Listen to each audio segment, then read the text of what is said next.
After recently seeing the latest outing of our favorite lizard, it made me realize it's been many years since I last saw most of the films in this franchise.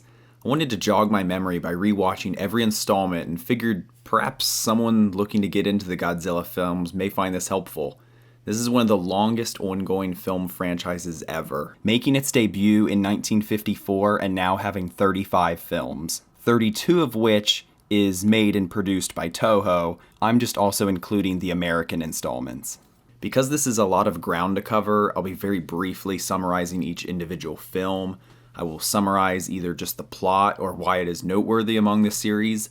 Most, if not all, films stand on their own with storylines, so don't feel daunted by needing to watch every film in order to get what is going on. Each film follows a different human story with recurring monsters, so you can very much pick and choose what you are interested in. Lastly, the versions I will be discussing will mostly be the original Japanese releases. I was only able to acquire the American versions for some, unfortunately. While growing up, I first experienced the American versions. I realize now that some of the alterations made are actually pretty critical in an attempt to lessen the blow of some things addressed in the Japanese versions. Godzilla 1954. The one that started it all. I doubt I could say anything about this sci-fi classic that hasn't been said before. There are plenty of analyses you could look up if you want to go more in depth. It's inspired by radiation sickness of Japanese fishermen from the atomic tests at Bikini Atoll. The first film is deadly serious with its tone and themes on the ramifications of a post-nuclear world. Godzilla raids again, 1955. Two pilots crash land on an island and witness Godzilla fighting another monster known as Anguirus. They later deduce this new Godzilla is a member of the same species as the previous one and must have been reawakened by hydrogen bomb tests. The horror of this being the nuclear radiation birthed potentially mini monsters that will continue to haunt Japan.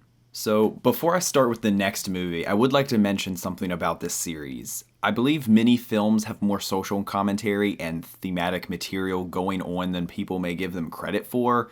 Some touch on a topic but may not go very deep with it, while some say nothing at all and just pander to a younger demographic.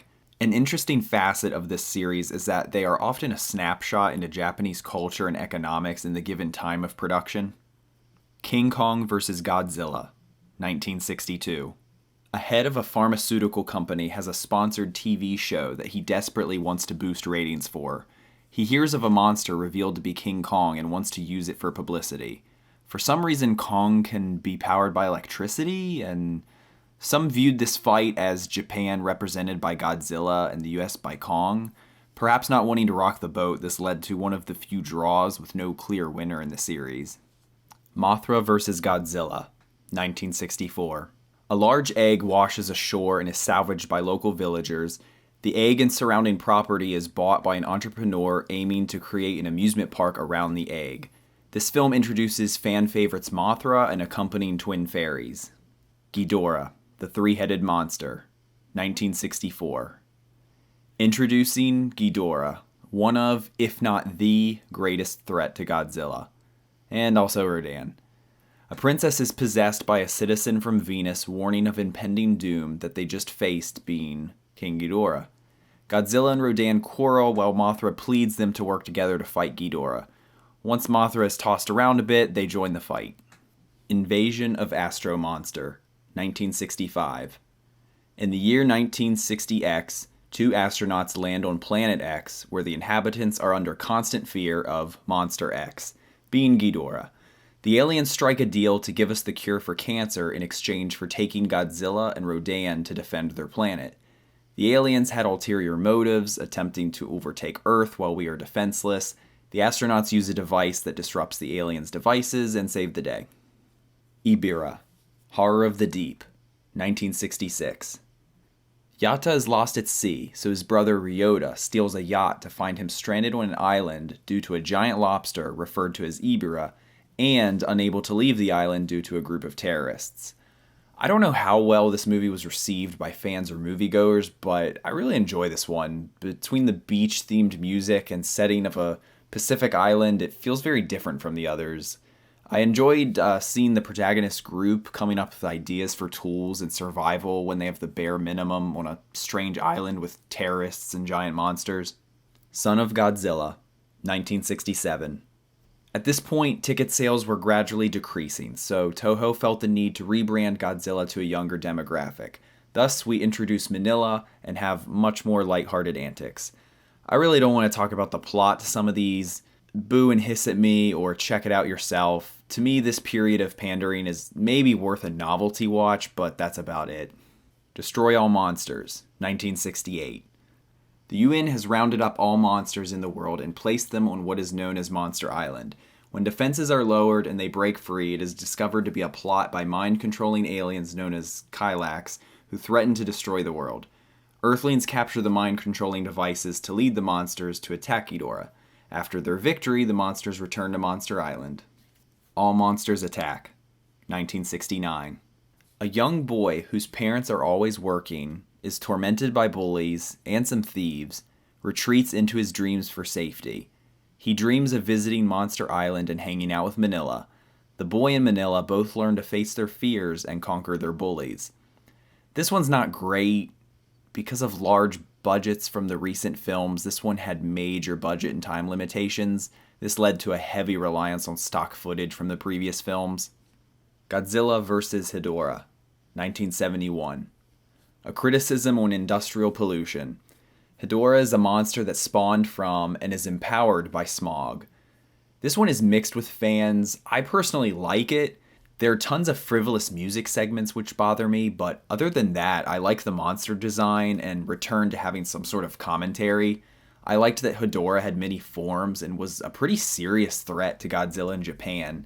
This film also features one of the most absurd and amazing scenes to grace cinema.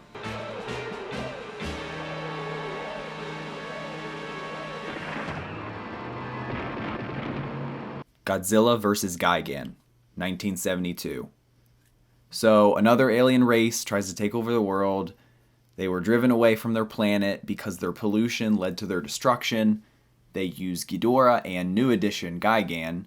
Gigan was a favorite of mine as a kid.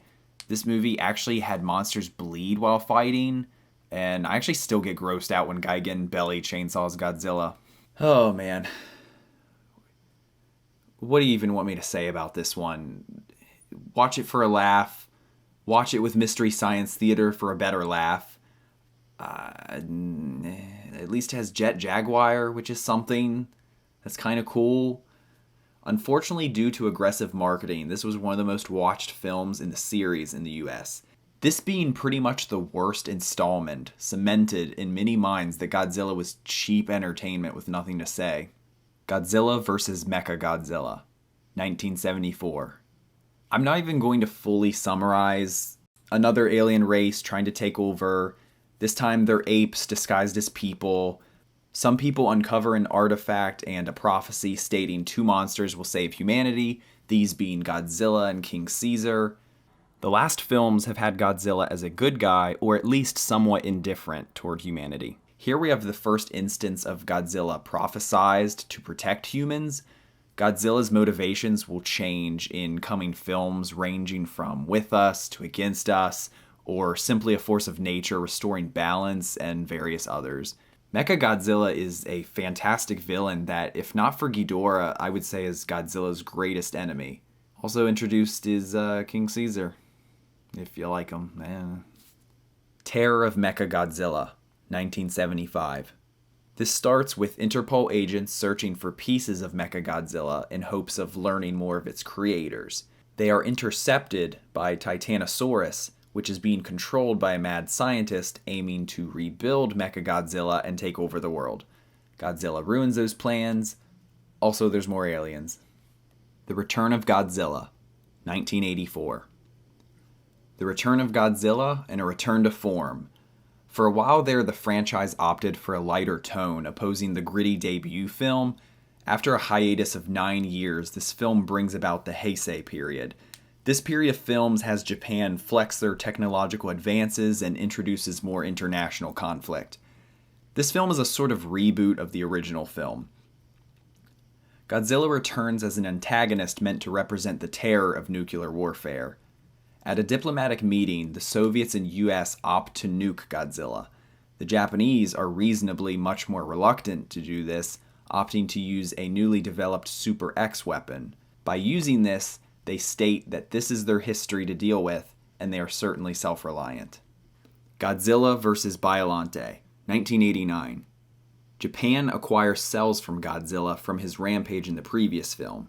Their goal is to fuse it with a plant to create a sustainable food source by plants that are able to regenerate. It is discovered a bacteria could be made which could eat nuclear waste. Quickly after that, it is imagined as a weapon to fight Godzilla and equal the playing field by eliminating other countries' nuclear weapons. A group of Americans aim to capture the cells to monopolize their own genetic modifications. One researcher in this film mentions not wanting to work with the Godzilla cells in fear of creating a new superweapon.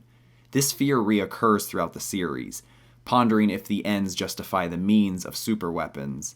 These situations reference Oppenheimer's nuclear bombs and the circular logic of creating offensive weapons for defensive purposes. Lastly, Biollante is one of my favorite monster designs from the series. It's so massive and menacing with all those teeth and creepy mouth tendrils. Oh, and did I forget to mention there's a psychic chick that can talk to plants? She's going to reoccur a lot in this period. Godzilla vs. King Ghidorah, 1991. Japanese soldiers on the Lagos Islands during World War II claim to have seen a surviving Tyrannosaurus Rex. Later in the film, characters theorize this dinosaur evolved into Godzilla due to a hydrogen bomb test. They find out it was actually from a radiation leak of a Russian submarine. Citizens from the future, called Futurians, come to the present to warn of Godzilla destroying Japan in the future. They have a plan to go back in time to kill the dinosaur that becomes Godzilla. Once they finish the mission, they secretly leave behind 3 little creatures which, after the hydrogen bomb test, fuse to become King Ghidorah. The Futurians reveal their plan to use Ghidorah to destroy Japan because in the future, they become an economic superpower, surpassing the US, Russia, and China. Nice humble brag, Japan. Godzilla beats Ghidorah, then runs amok in Tokyo. They then time travel to bring future Mecha King Ghidorah to the present to fend off Godzilla. This movie is pretty sweet. It is campy, but cool to see time travel, new twists on Godzilla and Ghidorah's origins. There's more emphasis on the misuse of radiation, and Mecha Ghidorah's new design is sweet. Godzilla vs. Mothra, 1992. After the success of the previous film, originally Ghidorah would be resurrected for this next installment. Instead, polls showed women, which made up the majority of Japan's population, were most interested in Mothra. A Mothra egg hurtling through space crash lands on Infant Island. A trio investigates and learns from 2 small twins, called Cosmos, of an ancient civilization that attempted to control the Earth's climate. Earth did not appreciate this and spawned Batra to rebalance nature by removing humans' control. Mothra, Batra, and Godzilla scuffle throughout, with Mothra and Batra teaming up to take on Godzilla at the end. Batra's a cool design, being an inversion of Mothra. This revamped origin of Mothra seems to be the first instance of the monster's goals being the balance of nature, an approach that is currently seen in the latest films from Legendary Pictures. Godzilla vs. Mechagodzilla II, 1993. Continuing with favorite Godzilla monsters being revamped, it is now Mechagodzilla's turn. The United Nations create a branch to take on the elimination of Godzilla. This unit, called G-Force, salvages remains from Mecha King Ghidorah and creates a gunship named Garuda, as well as Mechagodzilla. A Japanese team discovers an egg being protected by Rodan. They extract the egg, and it later hatches a cute and cuddly baby Godzilla. This was also probably a decision made in favor of the majority female population. The baby and adult Godzilla are found to have some sort of psychic link. That psychic woman from the Biollante film, she's employed by G-Force to help out. After defeating Mechagodzilla, she telepathically convinces baby Godzilla to scurry off with adult Godzilla. Godzilla vs. SpaceGodzilla, 1994. G-Force implements 2 plans, Project T to mind control Godzilla, and Project M to kill it using a blood coagulate bullet, and Gojira, which is a replacement mech since Mechagodzilla has been destroyed. Two groups are sent to Birth Island in which they simultaneously attempt to complete their differing objectives. They are interrupted by SpaceGodzilla, whose goal is to kill Godzilla. SpaceGodzilla was formed from Godzilla cells brought into space by Biollante and Mothra and exposed to radiation from a black hole. Between this sweet origin and its design, SpaceGodzilla is easily a favorite monster of mine from the franchise.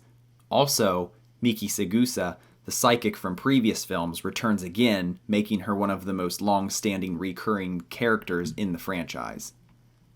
This movie is awesome.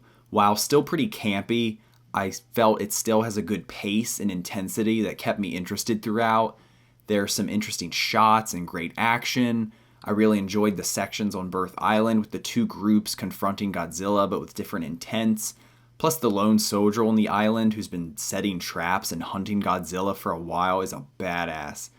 I thought having the Yakuza kidnap Miki and attempt to control Godzilla for themselves was a bit much. Like, there's already such a huge threat between the kaiju. Did we really need them? I'm not sure if they were just a means for plot progression or if the Yakuza were a legitimate concern at the time, which caused the writer and director to feel the need to include it. If it was intended as some sort of social commentary, then it was too hastily thrown into matter. Godzilla vs. Destroyah, 1995. It begins with news that Godzilla is having a nuclear meltdown. Once Godzilla reaches a certain temperature, it will explode with a force 1,000 times greater than all nuclear weapons put together, a burst of power unseen since time began, which will be hot enough to ignite the Earth's atmosphere and reduce the planet's surface to ash. So yeah, the stakes are high. It is also found that Dr. Serizawa's oxygen destroyer, the weapon that killed Godzilla in the original film, awoke Precambrian organisms in the sea. At first, they are multiple creepy crab monsters that later fuse to become the nightmare fuel that is Destroyah. There's also a scientist whose research on micro-oxygen is meant to aid in food production by increasing fish sizes, but has the potential to become a superweapon. The film ends with Godzilla being frozen by G-force. This minimizes destruction, but Godzilla's fallout is still too much for Tokyo to remain habitable. That is until the radiation levels plummet due to Godzilla Jr. absorbing it, growing and powering Jr. to become an adult Godzilla. This was the last film to have music composed by Akira Ifukube. This film ends the Heisei period, which is probably my favorite, with improved effects, great action, cool new designs, and plot origins. Godzilla, 1998. Godzilla's first American-made production. Honestly, it isn't a bad monster movie. It is campy, has humor, cool scenes. Literally the only problem with it is the name. It simply isn't Godzilla for too many reasons I feel like listing. I don't really have anything to say with this one because I don't see it as a Godzilla film. I just have it here for accuracy, documenting every hit and blunder in the series. Godzilla 2000, Millennium, 1999. Now begins the Millennium Period. Godzilla is a literal force of nature that even has trackers that follow his movements like storm chasers. A UFO is uncovered with the goal of acquiring Godzilla's regenerative abilities, in this called Regenerator 1 or Organizer G1 in the Japanese version, in order to regenerate their alien race. An attempt at this fails when Godzilla's DNA is unable to be controlled and mutates into the monster Orga. Orga attempts to become a Godzilla clone, at one point even trying to devour it. Godzilla wins, and surviving humans remark on how Godzilla exists in us while it destroys the city. I really like the sound design for Godzilla in this film. There's some new layers and variety there that flesh it out a bit more. Godzilla vs. Megaguirus, 2000. Japan rids itself of nuclear energy after Godzilla attacks a nuclear plant. Unable to sustain power for the country, they look for alternate solutions. They then default to plasma energy, only for Godzilla to attack a plasma plant, leading to it being banned as well. The stakes are increased as multiple characters experience direct trauma from the loss of family and friends due to Godzilla.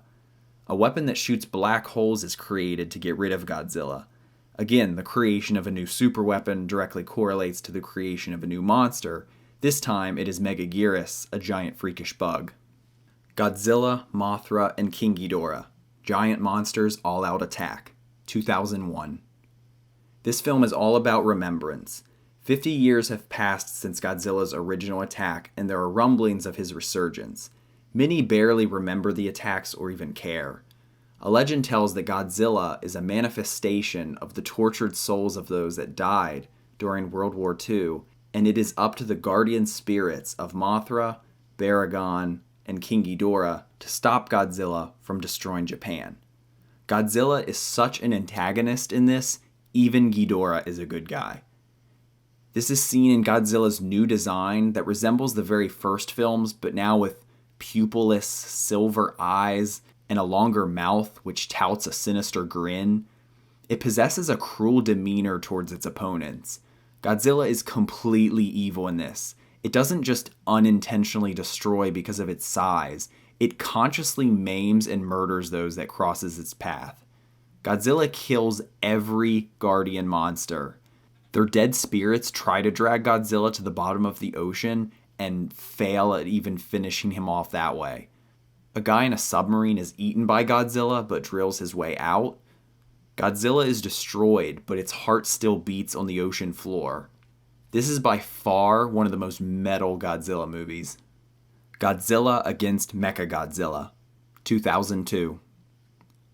Continuing in the fashion of the Millennium Period of rewriting history, in this timeline, Maser weapons have been successful at defeating kaiju until it is found that Godzilla is immune. This leads to the creation of a biomech using the skeleton of the original Godzilla called Kiryu. This technology derives from a scientist whose goal is to preserve the wildlife man is harming by prolonging their lives with mechanical exoskeletons. The human story is pretty decent too, with Lieutenant Akane Yashiro unable to defeat one of the Godzilla species, thus leading to the deaths of multiple comrades. She is exiled for a while before being needed again to pilot Kiryu. At one point, Godzilla's roar triggers Kiryu's skeleton, causing it to rampage in the city until shutting down. This movie is rad. Kiryu's design is rad. On to the next one. Godzilla, Tokyo S.O.S, 2003.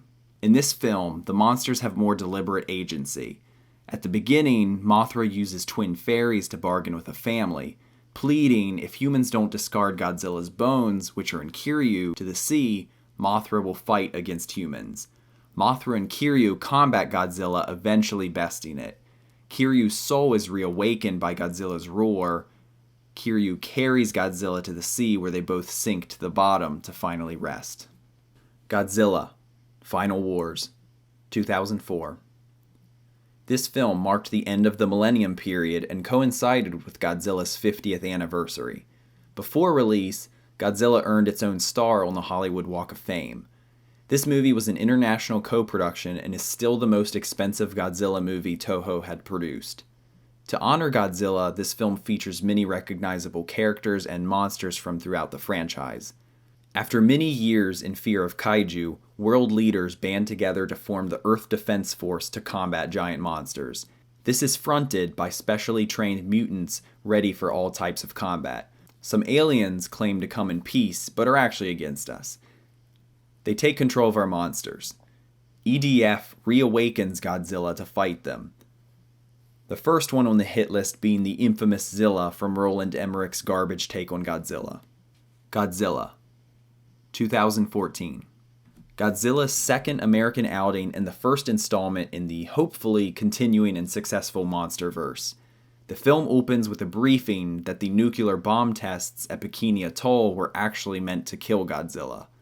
There is a Project Monarch which studies Godzilla and other large monsters. While I acknowledge many critiques with this one, such as Muto's design and the equally bland protagonist, I at least give props that this American team seemed to care and have some reverence for Godzilla. This one's take on Godzilla is it is a force of nature here to restore balance whenever humans or other creatures mess things up. The kaiju in this universe are mostly prehistoric monsters that have been around much longer than us. Overall, I enjoy this movie. I'm fine with Godzilla's new design. Bryan Cranston's fantastic. The first 40 minutes have a great pace and good action choreography by the end.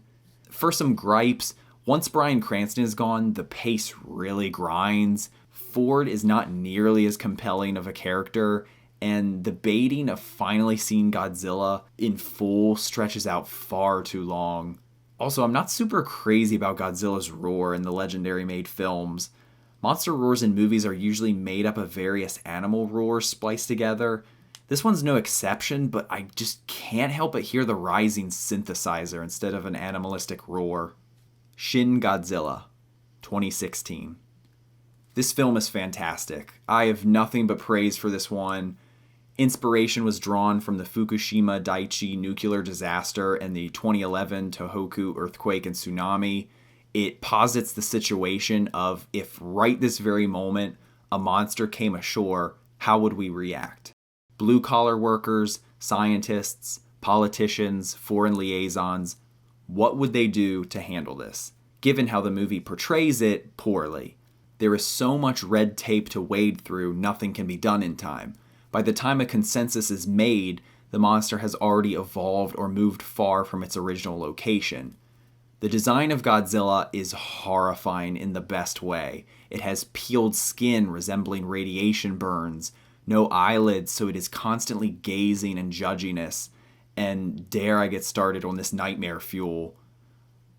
I would love to go in more detail about this one. It is so well done, not just as a Godzilla film. You can be a fan of sci-fi horror, drama, or political intrigue and appreciate this. This is absolutely one of the very best. Godzilla, Planet of the Monsters, 2017. Godzilla, City on the Edge of Battle, 2018. Godzilla, the Planet Eater, 2018. I'm going to save time by lumping these three together. Made by Toho, these are their first entirely animated films. These were made because of a contract with Legendary Pictures that they could not make a live-action Godzilla film again until after the release of vs. Kong in 2020, thus leading to the choice of animation. I think these have interesting sci-fi ideas but aren't executed well. It throws a lot of thematic ideas at the wall, but none really stick or are fleshed out. There are certainly cool ideas here, like returning to a future Earth that is overtaken by monsters due to Godzilla being impossible to avoid, and the morphing Mechagodzilla city. While some cool ideas, these movies really did nothing for me. It felt like a chore watching them. Most of the time consists of bland characters facing each other discussing philosophy. I really only bothered finishing them because it was Godzilla and I needed to know what happened. Godzilla, King of the Monsters, 2019. And finally, the latest outing in the franchise, a group of eco-terrorists hijack new scientific equipment that controls monsters by mimicking their bioacoustics. I very much enjoyed this movie. It was the catalyst that inspired me to rewatch every film in the first place, and along the way, wanting to make this video. I can tell the team that made this clearly respected the Godzilla franchise with tons of care, Easter eggs, and effort put into this outing. I really enjoyed the monsters affecting the climate around them, especially Ghidorah bringing a perpetual hurricane with it. In 2020, the next film will rematch Godzilla against King Kong. After that, there is talk of a Godzilla, Kong, and Pacific Rim crossover. The end of King of the Monsters alluded to Mecha King Ghidorah's return.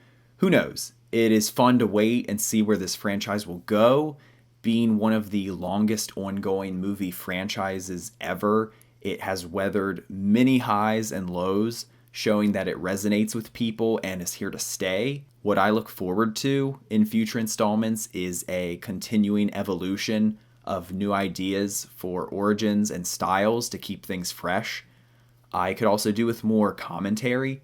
As with Shin Godzilla, it reminds viewers that before the bad dubbing and campy fun was a very serious message on our intentions with super weapons and the dangers of their uses. Throughout this franchise, Godzilla has been altered in many ways, showing its versatility and acting as a vehicle to address many issues. Thank you so much for watching this. If you feel overwhelmed, I apologize. It is a whole lot of ground to cover. Even with what I made, I still left so much out. Some movies I would have loved to do full-on reviews of, as well as go into production histories. This was a total work of passion. I hope with this you find some movies that you enjoy, and also look at Godzilla in a different light. Not just as some Saturday morning schlock, but a relevant and important culture icon.